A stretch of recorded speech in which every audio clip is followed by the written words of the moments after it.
ভিক্ষুকের ঘরে মিলল স্বর্ণের খনি। আস্তানা থেকে উদ্ধার করা হয়েছে প্রায় ৫ লক্ষ টাকা ও ৪ ভরি স্বর্ণ। সোমবার রাত ২টার দিকে সাতকানিয়া উপজেলার কালিয়াস ইউনিয়নের পূর্ব কাঠগড় এলাকায় একটি ভাড়া বাসা থেকে তাকে আটক করা হয়। এর সময় তার কাছ থেকে ৪,৫১,০০০ টাকা ও প্রায় ৪ ভরি স্বর্ণ অলংকার উদ্ধার করা হয়েছে।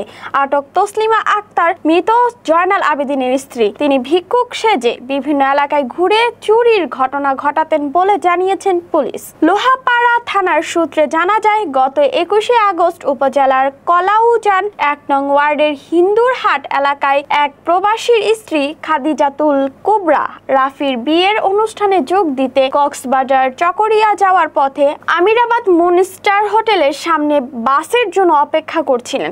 এ সময় এক নারী ভিক্ষুক তার সঙ্গে থাকা একজন মহিলার সঙ্গে বাকবিতণ্ডা সৃষ্টি করে। এই পরিস্থিতি তসলিমা সুকৌশলে ভুক্তভোগীর ব্যাগের চেইন খুলে প্রায় ২ ভরির স্বর্ণালংকার নিয়ে পালিয়ে যান। ঘটনার পর বহু খোঁজাখুঁজি করেও তাকে পাওয়া না গেলে প্রবাসীর স্ত্রী ২৫শে আগস্ট অজ্ঞাতনামা ব্যক্তিদের আসামি করে লোহাপাড়া থানায় মামলা দায়ের করেন। মামলার রুজুর পর পুলিশ সিসিটিভি ফুটেজ ও তথ্য প্রযুক্তির সহায়তায় তসলিমাকে শনাক্ত করে গ্রেফতার করে। লোহাপাড়া থানার officer in charge OC Arifur Rahman জানান, আটক তসলিমা আক্তার পেশাদার চোর। তার বাসা থেকে ৪,৫১,০০০ টাকা এবং প্রায় ৪ ভরি স্বর্ণ অলংকার উদ্ধার করা হয়েছে। উদ্ধারকৃত স্বর্ণের মধ্যে একটি আংটি ও এক জোড়া কানের দুল ভুক্তভোগীর নিজস্ব বলে শনাক্ত করেছেন। তসলিমার বিরুদ্ধে নিয়মিত মামলা দায়ের করে তাকে আদালতে পাঠানো হয়েছে বলে জানান ওসি।